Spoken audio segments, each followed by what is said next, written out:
Good morning, ladies and gentlemen. This is Ben Keyser with Applied Flow Technology. I hope that everyone is doing very well and having a wonderful week. It is a beautiful and gorgeous day here in Colorado Springs, Colorado, in the great United States. Partly sunny, partly cloudy, and starting to warm up around here, and the leaves are starting to turn green, and it's been a fairly nice springtime. So that's pretty exciting. And also exciting is the brand new release of AFT Arrow version 8, which is what I'm going to be demonstrating some of the new features for you today. And I want to thank you all for your time joining in. And before we get started, just a couple of quick housekeeping things. Where can you find the latest version to be able to download it? Is if you go to the downloads menu on our website, aft.com, under current versions, and then AFT Arrow. And once you go to the AFT Arrow download page, you can download the full version of the software right here. You can access the installation instructions. If you need to download any previous versions, you can access it with this button right here. And then last but not least, I wanted to highlight this area on the far right, which is really important for AFT Arrow notifications. When you sign up for this, this allows you to receive an email whenever we put out a new maintenance release. That way you're notified when a new one is available, and it will also give you a link to where you can go and download it. So make sure you sign up for those notifications. And then one other thing is that we always post our release notes right above the download for the software. This way you can go into the release notes and see the documentation of the changes that we've made for each new maintenance release. They're all kept right in there. And so very important to make sure that you stay up to date with our software. That's how you can get access to new other new features and capabilities, and also various software fixes and whatnot. So be sure to do that. All right. So we're talking about new features today. Where can you find the list of new features for AFT Arrow? Well, if you go to the products menu and then the AFT Arrow web page, and you scroll down a little bit, you can click on View Features, and down here in the horizontal button section, there's the button right here for Arrow 8 New Features. And so when you click on that, it's going to bring up a PDF that contains the comparison of the key new features that we came out with Arrow 6, Arrow 7, and Arrow 8. So if you are behind on your support, upgrade, and maintenance agreement, be sure to renew or reinstate that. And that way, when you get bumped up from one of the old versions, you can see that not only do you get the new features that come with Arrow 8, you also get the new features that came with Arrow 7 and 6 as well. And then when you scroll down to the bottom, this is where you can find the full list of all the new features in the software. And you can also find that information in the software itself. So I'm going to go ahead and jump into AFT Arrow now. So here in AFT Arrow, if I go to the Help menu and then the Help File, this brings up the Help File where all of our documentation is stored.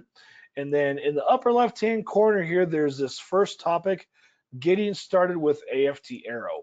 If you expand that section, it's going to contain the new features that came out in Arrow 5, 6, 7, and now the new features in Arrow 8. So if you want something that's more comprehensive, this list in the help file will be a really good comprehensive list for you, and it'll also provide some screenshots as well as links to where you can find more information deeper within the help file. So that's where you can find those details there. All right, so one of the things I want to kick things off with, or one of the features I want to kick things off with today, is to talk about the brand new scenario comparison tool. So let me open up a model here really quick that has several scenarios. The model that I'm going to open up is the compressed air system. Now, this is a model that is pre-built and it's all completed, and it comes from our example walkthrough tutorials. So the way that you can find this example so that you'd be able to learn how to build the model from scratch and model all the different scenarios here is if you go to the help menu and then show examples and then pick your units. This is where you can go in and access all of the various walkthrough tutorials. And as you can see for AFT Arrow, there are several of them. There's a goal seeking control module and an automated network sizing module that are available for AFT Arrow. And you can read through these tutorials as well. Even if you don't have a license, if you read through this, it'll give you a really good understanding of how those modules can help you with your work and save you a lot of time with your efforts. So the example that I'm demonstrating today is the compressed air system, or at least the one that I'm demonstrating right now. So as you all hopefully know, the scenario manager is one of the most powerful features in our software. And the scenario manager has been around for a long time. So with the scenario manager there, it allows you to track any number of cases within a single model file. You can make basically any change to any input parameter you want in any scenario, and that way you can keep everything very well organized, and there's intelligence built in such that if you make a change at a parent scenario level, that change will then propagate down to the children's scenarios. So a lot of flexibility there. Well, one of the questions that you might have when you're working through all your different scenarios is, oh man, what did I change in each of these different scenarios? I mean, I did put some sort of a descriptive name for the scenarios, 100%, 90%, 80%, but what does that mean exactly? And am I for sure that I only changed one particular parameter? Well, in each of those three scenarios, I did change the fan speed. So I went into the compressor here and I changed the compressor speed to 80% in this scenario. And then in this scenario, I did 90% and this is 100%. But how can I be sure that that's the only thing that I had changed? I might have made other accidental changes that I don't want to incorporate. So this is also really useful for error checking. So here's what you do is you can right click any scenario, and when you right click on this scenario, you can come down to scenario comparison tool. In the scenario comparison tool, this is where you would specify which specific scenarios you want to compare with each other. And as you can see, there are several buttons up here above that will help make selections for you in various ways, such that if you only want to compare one scenario and its parent, you can click on that button, or maybe you want to look at the ancestors, or perhaps you might want to look at siblings. That would compare the 100%, 90%, 80% scenarios with each other. Exhaustive is where you would look at all differences in every single scenario. And then custom, you can go in and basically click whichever buttons you want. Give me 1 second here.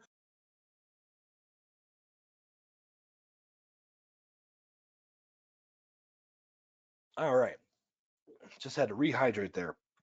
Okay, so here's how I'm going to demonstrate this today is I'm going to click on none, so that way it deselects the scenarios, and the scenarios I want to compare with each other would be the 100%, 90%, and 80% scenarios. Now, after you select the scenarios, in the bottom left-hand corner, there's this option to highlight unique values. Well, I would want to potentially set that to yes. This way, it will flag my attention so that if I do have a value that is different in one of those scenarios, I want it to be bright and clear for me to be able to see what that would look like. All right. The next thing that you would do is you can expand each of these different sections here, and you can, let's go through each of these one at a time. So the very first one, if I expand that, this is where you would select your pipe and junction properties. So these are all the input properties for your pipes, and then your input properties for the various junctions.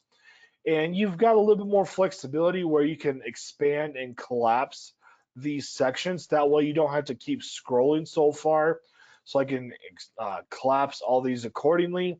And here's the beautiful thing, is that if you check or uncheck the very top box, that can turn on all of them or none of them accordingly, rather than having to go in here and individually check the boxes one by one.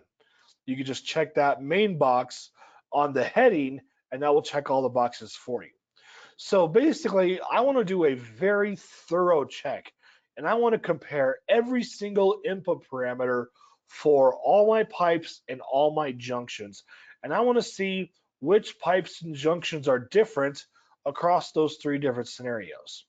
There may not be any differences if I did my input correctly, and that's what I'm hoping to find out, but it will help alert me to any surprises that might be in there.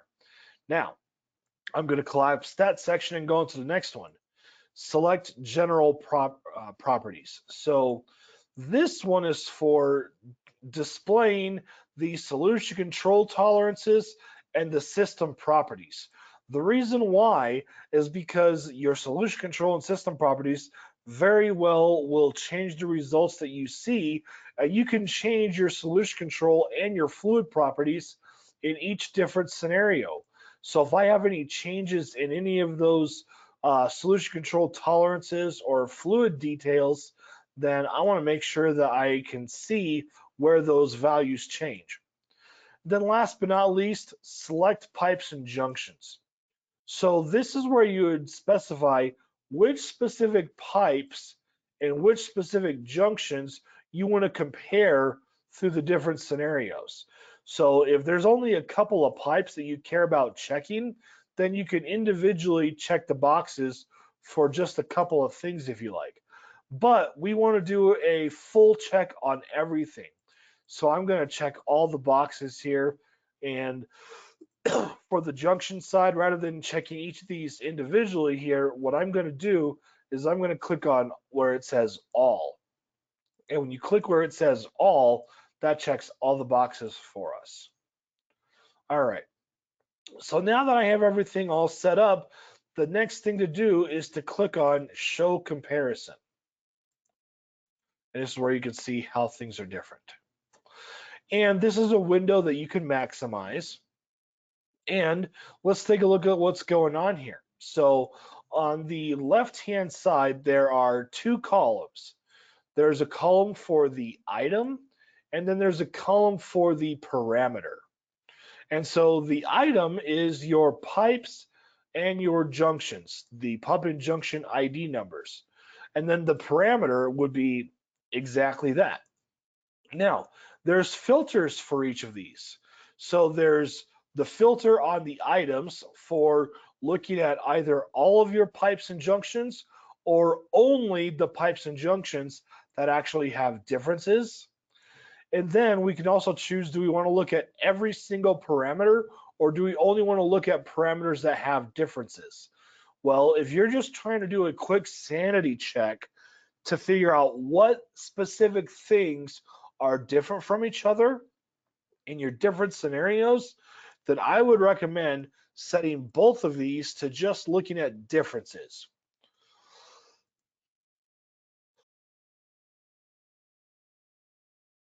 All right, so I'm going to click on differences here. So as you can see, when you click on differences, here's the only thing that has changed in my different scenarios is the fan speed. So when we break this down and look at it, the only item that is changing in different scenarios is J2, the compressor. Which parameter is going to be changing? Well, I'm only looking at differences. So the only parameter that's changing is the fan speed. So here in the 80% scenario, I can see that the compressor speed is 80%. And then in the 100% scenario, I can see that it's 100. And then if I scroll further over to the right, we can see that in the 90% speed scenario, I've got 90% speed specified. So this is also another good way to make sure that I'm inputting data the way that I want. If I called it 100% speed, that had better be 100. If this is 90, this had better be 90. So that way I can spot check to see if I have any typos. And as you can see, it's uniquely coloring the parameters that are different with the various colors here. So that way it quickly flags my attention if I have any differences. Now let's look at everything and see what that looks like. So I'm going to look at all pipes and all junctions. I'm going to look at all parameters. So as you can see now, this is a lot of data. So if we look at pipe 1, it's going to compare every single parameter in pipe 1 across all scenarios. So when we look at this here, we can scroll over to the right and we can see that everything is the same.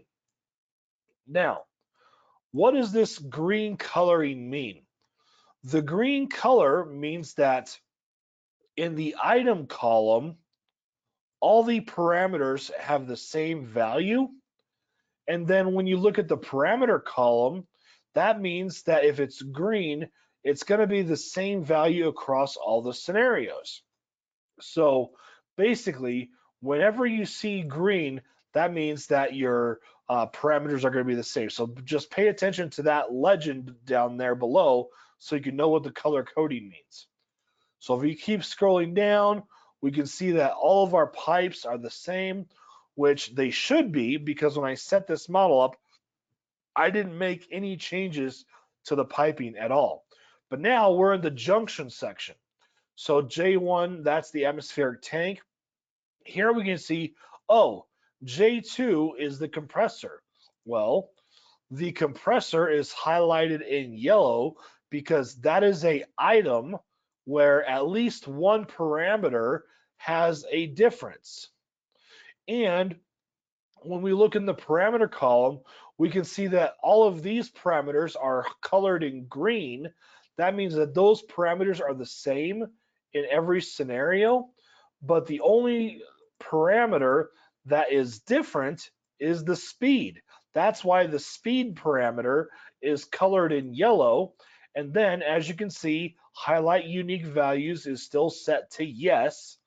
And when you scroll over to the right, you can see how it still keeps the color coding to help me identify the changes.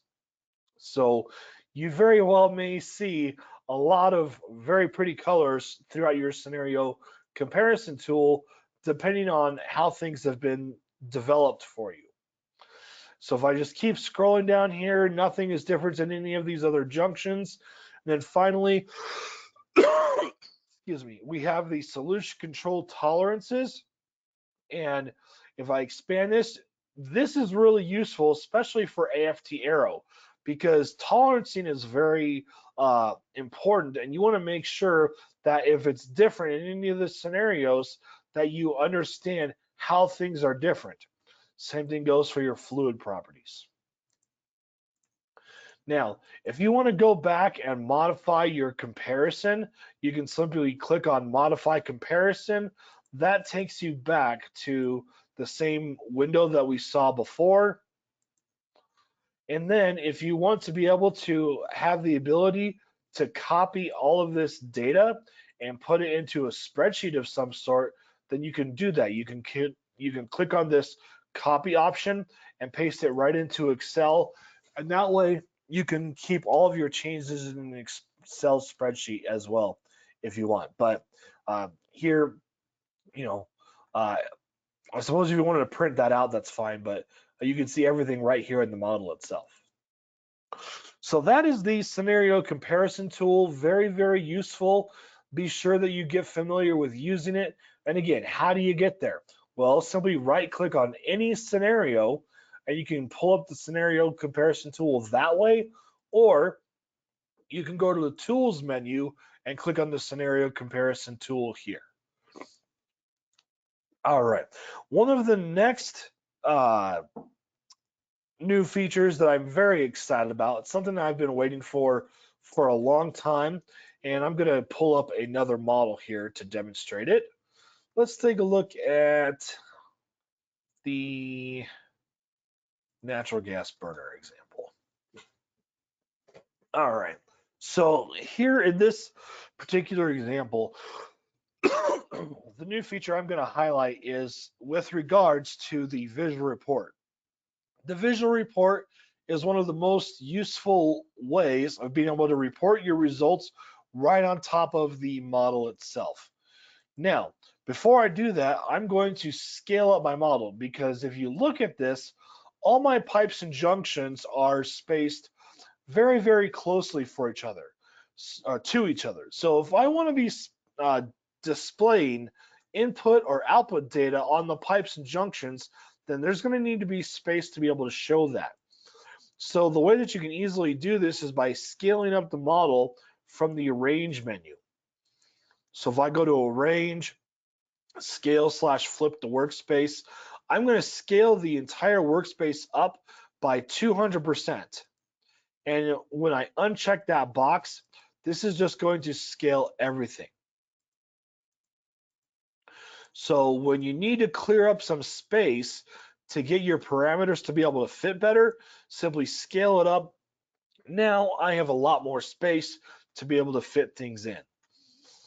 So I'm going to go ahead and run my model. And let's take a look at the output here. Hopefully you all are familiar with the output table. This is where you can see all of your results in a tabular format. And as you can see, there are 3 sections. The first section is the general section, where you can see various general pieces of information. In the middle is the section on pipe results. So whenever you care about looking at the results for the pipes, you would look there. And then the bottom section is results for your junctions. Now, let's take a look a little bit closely at this here.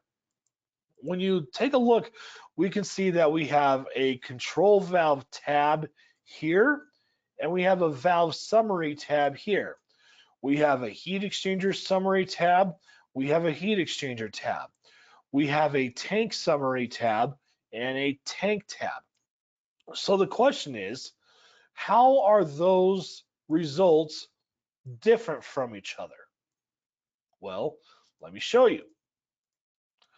If I click on the valve summary tab, I'm going to collapse the pipe section, give myself a little bit more real estate, and then click on the control valve here.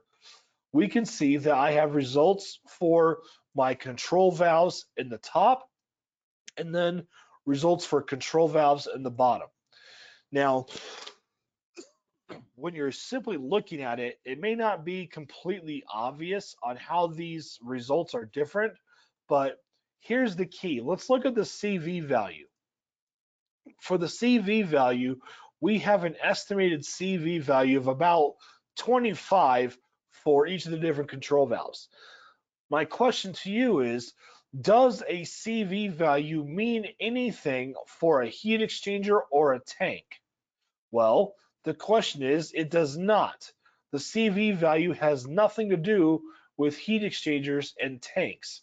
So here's how these results are different. Whenever you're looking at the junction summary tabs in the general section of the output table at the top, these are component specific results. So if I had a compressor in this model, the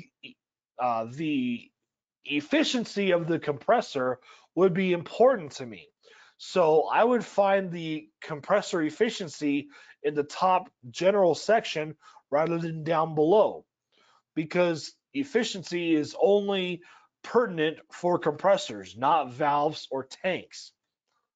The bottom section, these are results that are simply common to all junctions. So these are very simple parameters: mass flow rate, pressure loss, inlet pressure, outlet pressure, temperature, etc.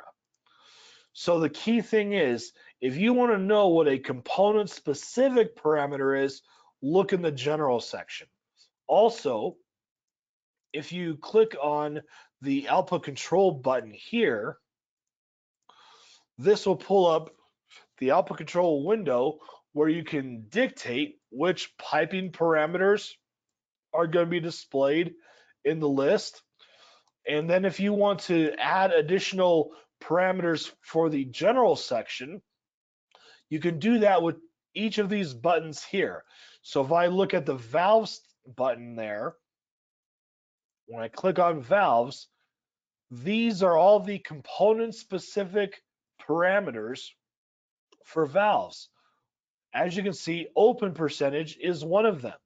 If I define a open percent versus CV value, that's a parameter that I can add to the list.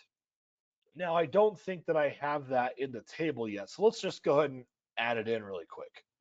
So I'm going to do edit, global junction edit. Then for all my control valves, I'm going to do an optional 0, 0, 0.5, and then 100, 100, 0.5. So these values are obviously not real. I'm just trying to demonstrate how we're able to show you what the open percentage is when you specify this table and then we run the model. So the only thing that I changed here is the open percentage, and I'll click on apply selections. So now if I rerun the model, I go to my output tab, I open up my output control window, and then on valves, I can just double click on open percentage and I add it to the list. And now, boom, there it is.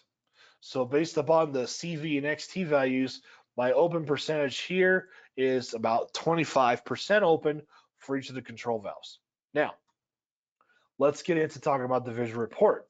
The visual report, is a lot more useful for identifying your results rather than looking at a table of values. So if I go to the visual report, I might want to show things like my mass flow rate in the pipes. Well, first of all, these are filtered in different ways. So this is a filter that is active, which is only showing the results that I have specified with the output control. If I want to look at everything, then I would click on this button here to the right. So that just means that you have more scrolling to do. So as you can see, I have a lot more scrolling because there's a lot more parameters that I can choose from. So I want to show mass flow rate. I might want to show the velocity at the inlet and the outlet. Let's look at the temperature at the inlet and the outlet. And let's look at the pressure at the inlet and the outlet. And then I'll clean this up a little bit.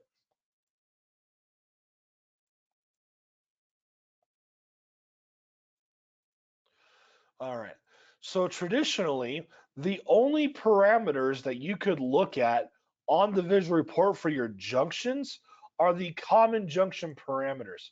These are the ones that are at the bottom of the output table. The very basic things like loss factor, pressure loss, inlet pressure, outlet pressure, different things like that. And if I click on show, this button right here allows me to toggle the units in a legend. Let's give myself a little bit more real estate here. And you can move things about, spread out some more information. As you can see, this is why it's really important to make sure that you scale things accordingly.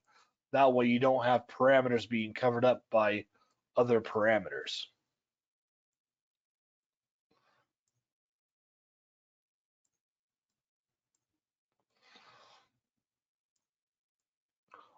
almost got it the way I want it.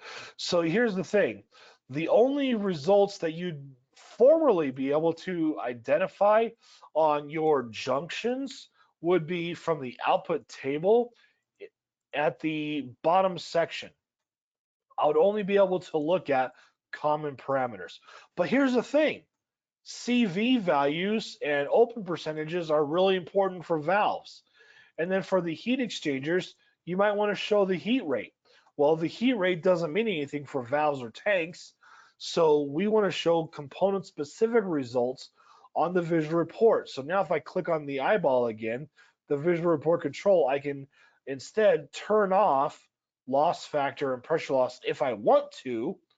I can collapse that section, and this way for valves, I can show CV estimated, I can show equivalent orifice diameter and open percent. And then for my heat exchanger, I want to show the heat rate and maybe the log mean temperature difference. And then for tanks, let's look at the tank type, and we'll click on show. So now you can see here that we have junction specific parameters on the visual report, which is what you would find in the valve summary tab or the heat exchanger summary tab or the tank summary tab of the output window. So this is one of the things I'm really excited about because those are critical parameters that you need to be able to show on the visual report, and now you finally can. And so there you go. That's how those results are different from each other, and that's how you can add them onto your visual report. And also you saw how I scaled up the model. I might need to scale it up a little bit more, arrange, scale the workspace up by 150% this time. That way it spreads it out just a little bit further. So now when I rerun this and I go back to the visual report, you can see here that things are spread out a little bit further, which is a little bit nicer, but all those labels are completely strewn about. How do you fix this? Well, go to the visual report control again, and then click on reset locations, and there we go. So now you can see how the parameters fit much better. So it's simply a matter of scaling.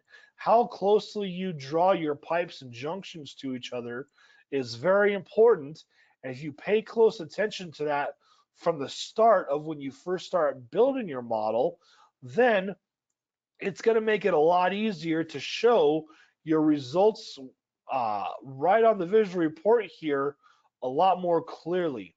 That way you don't have things cluttered up and you can space things out nicely, and it's just going to be a lot more legible.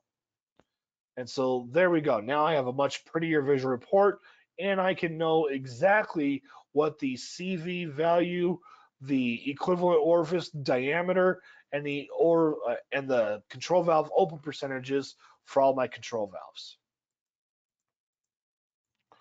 All right. Now let's talk about a couple of things that have to do with building a model from scratch. So let me go and open up a brand new model here. No, I'm not going to save that. All right, let's talk about multi-level and undo.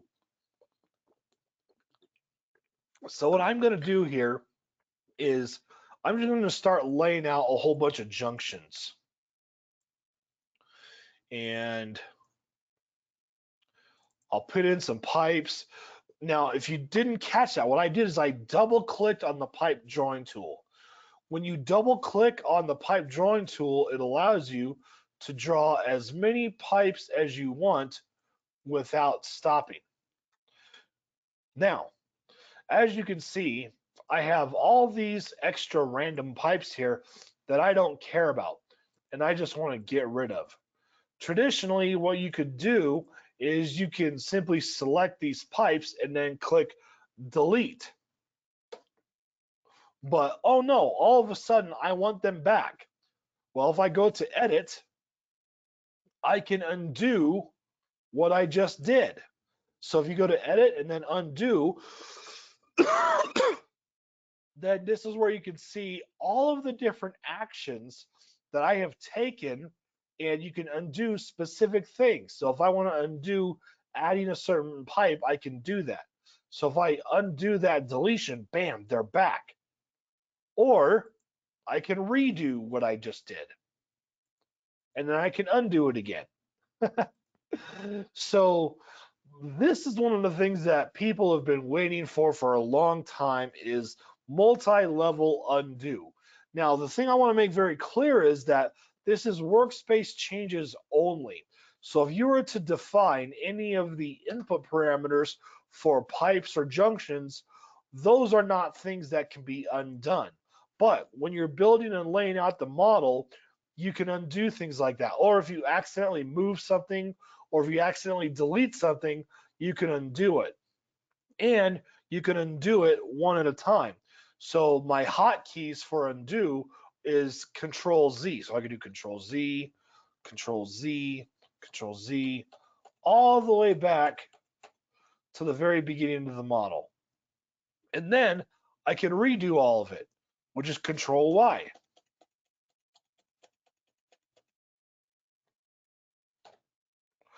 So that's amazing. In previous versions of the software, you could only do undo once, and it was only for certain actions. And the thing that we always would say is, in life, you don't get any undos. So the fact that we give you one undo is very, very generous. But now you can basically undo any level of workspace changes to your heart's content, and that's awesome. So there you go. That's multi-level undo, and you can find that in the edit menu. All right. Now I'm going to select everything here, and I'm going to delete it. Now, let's talk about auto rotation for junctions. So let's lay out some elbows here. And I'm going to double click on the pipe drawing tool. And when we click and drag a pipe on the elbow, we can see here that the pipes are oriented with the elbow, so that it looks like the pipe is actually flowing in and out of the elbow appropriately. But based upon where you are drawing your pipes, if I do one like this, or if I do one like this, if you have a little bit of OCD like me, that's going to drive you nuts. You know, I don't like how this looks with my elbows being pointed out of the pipes. Now, this has no bearing on the model hydraulically at all. The pipes are perfectly connected to all the elbows, and your model will be able to run just fine. But it's not aesthetically pleasing. So now we have a feature where if you go into the, let me turn off pipe drawing tool. If we go to the arrange menu, and let's see here. Let me select my elbows.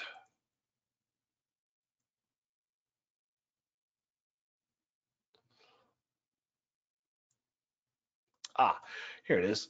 So here's the option for auto rotate the icon. Bam, there it is. Did you see what it just did? Oh, you might have missed that, so let me undo it. Looks like it did not undo the rotation. So we have elbows here that are all misaligned with the pipes. You could manually click these buttons right here to individually rotate each icon so that they're all pointing properly into the pipes themselves. But now you don't have to do it one at a time with a whole bunch of clicks anymore. Simply go in and select all of the different elbows. So basically I would select everything and then go to arrange and then auto rotate my icons, and there we go. So that saves you a lot of time. That way you can make everything look a lot more artistic in your models so that your junctions are rotated properly. Now, this also works very nicely with the isometric grid. So let's take a look at that. So I'm going to go to Arrange, Show Grid. This is the two-dimensional grid. Now I'm going to show you the isometric grid. So here, if I want to have a pipe going this way and then another pipe going down, watch what happens when I click and drag a junction. I put it on that pipe. It automatically figured out which specific icon it needed to use and how to rotate it so that it fit in the pipe properly. Again, this makes no difference on the model itself, hydraulically speaking, but it automatically figures out how that icon should be rotated in the pipes. Same thing if I did a valve.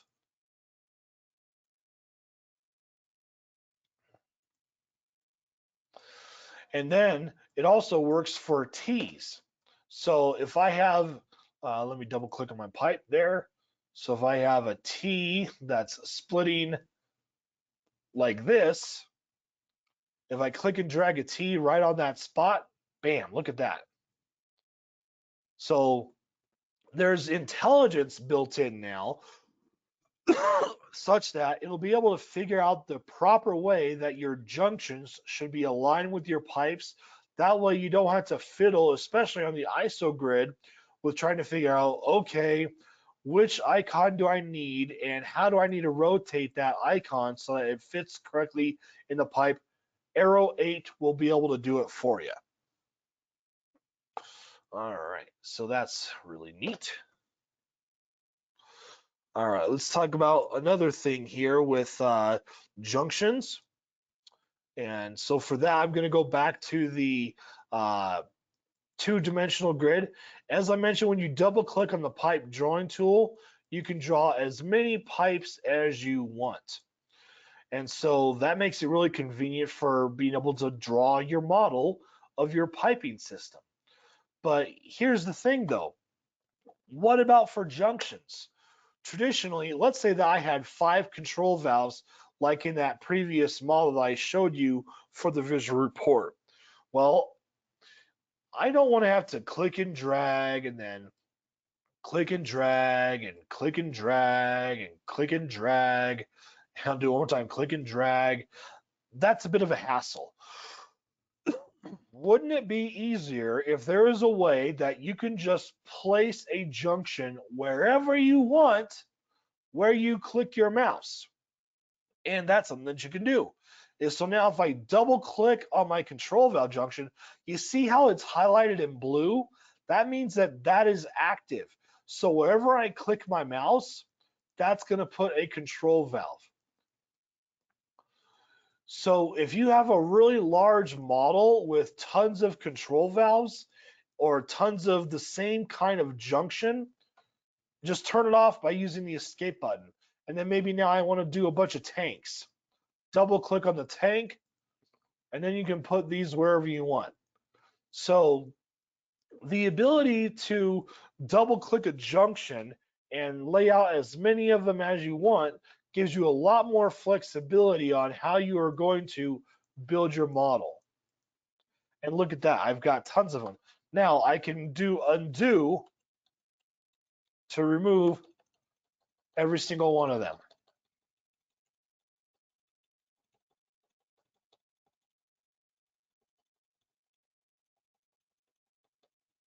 Amazing, isn't it? All right. A few more things here. Let's talk about the magnifier junction. So for that, I'm going to open up another model here. Let's take a look at,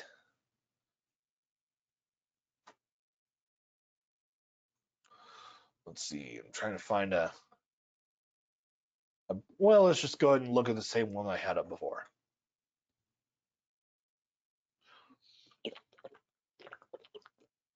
Now, this is not a very large model, obviously.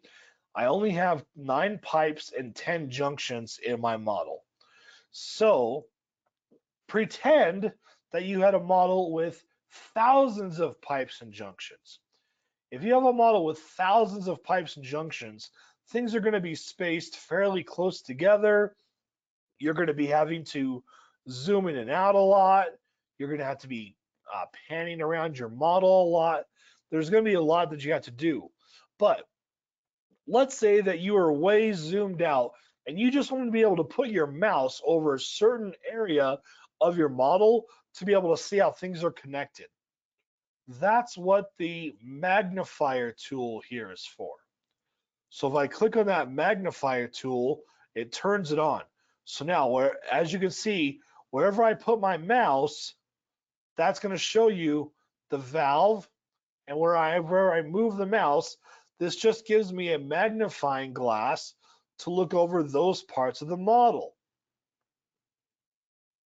So the way that you do that is by following, let's see if I can, I can't freeze it. I was going to try and circle the mouse. So there's 2 mice cursors on my window right now.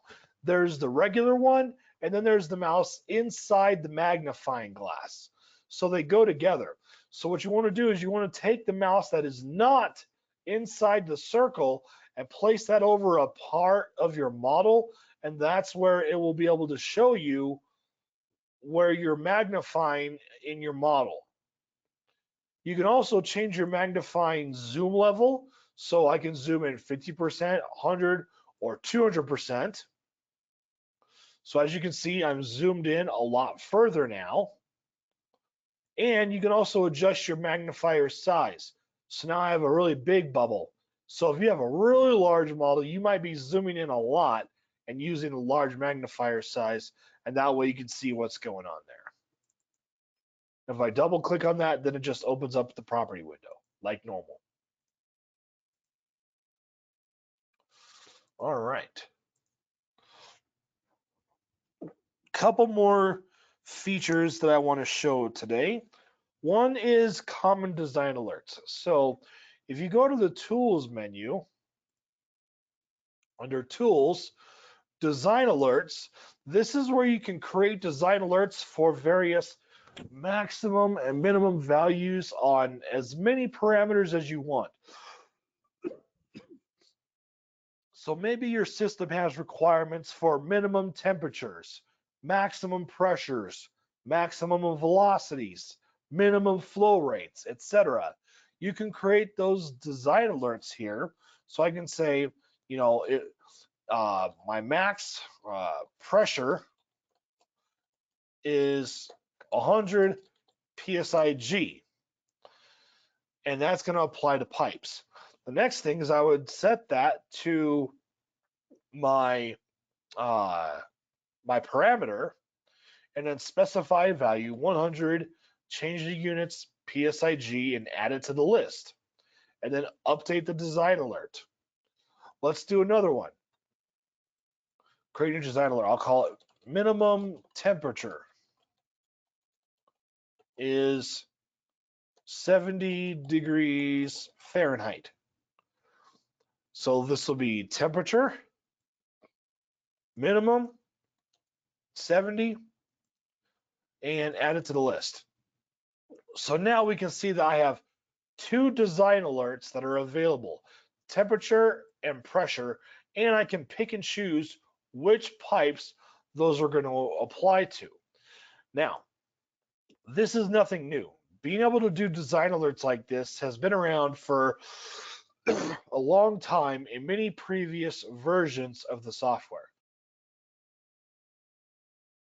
The thing that's new is if these design alerts apply to other models that you're working on, then you might want to save this as a template for later.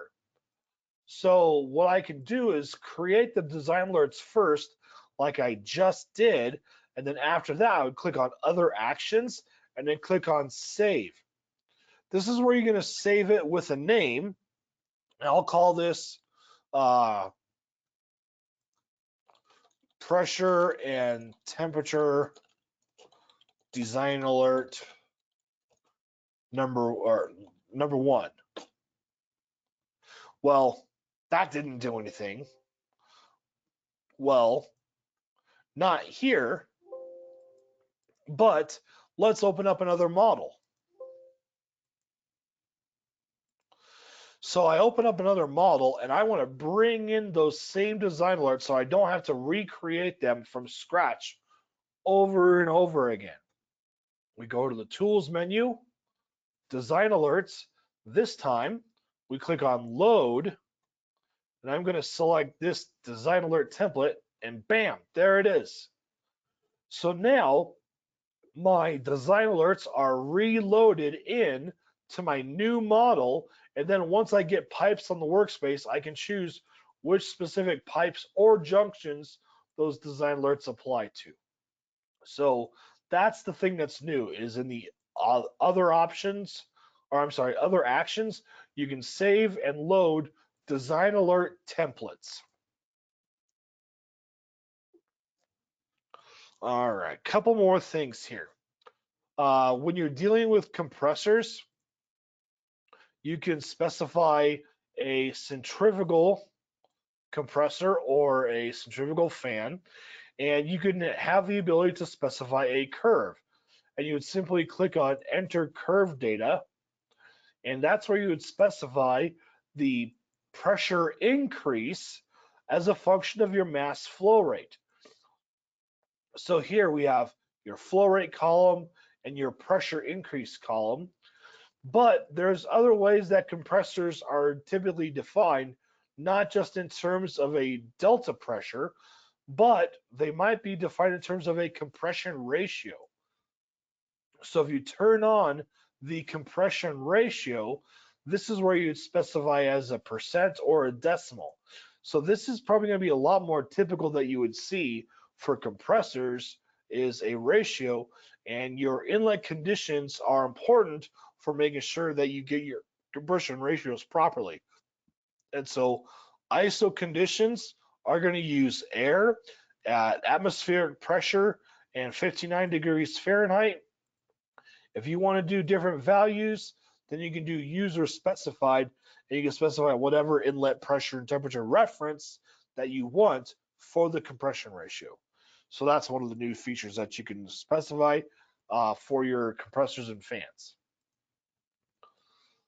All right, last but not least, one more feature I want to demonstrate for today. Let me open up the model one more time.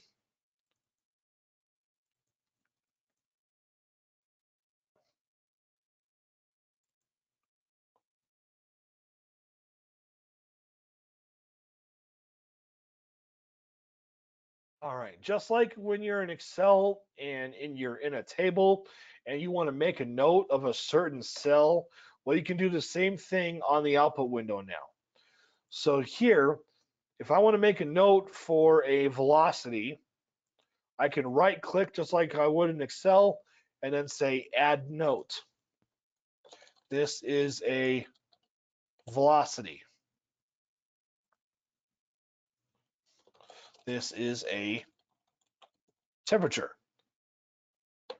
So you can put in whatever notes that you want, and as you can see, there's the little red triangle that identifies which cells have a note.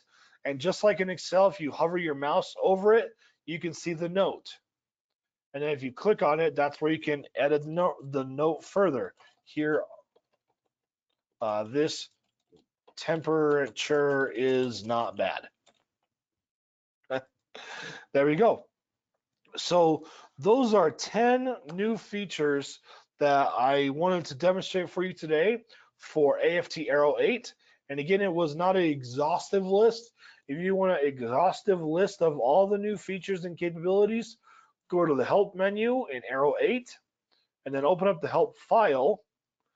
Click on expanding Getting Started with AFT Arrow, and then New in version 8. And this is where you can find documentation for all the various new features that we have available in the latest version of the software. Okay, Thank you all very much for listening in today. And if any of you have any questions, please do not hesitate to give us a call or send us an email, and we'll be glad to help. Take care, everyone, and have a wonderful rest of your week.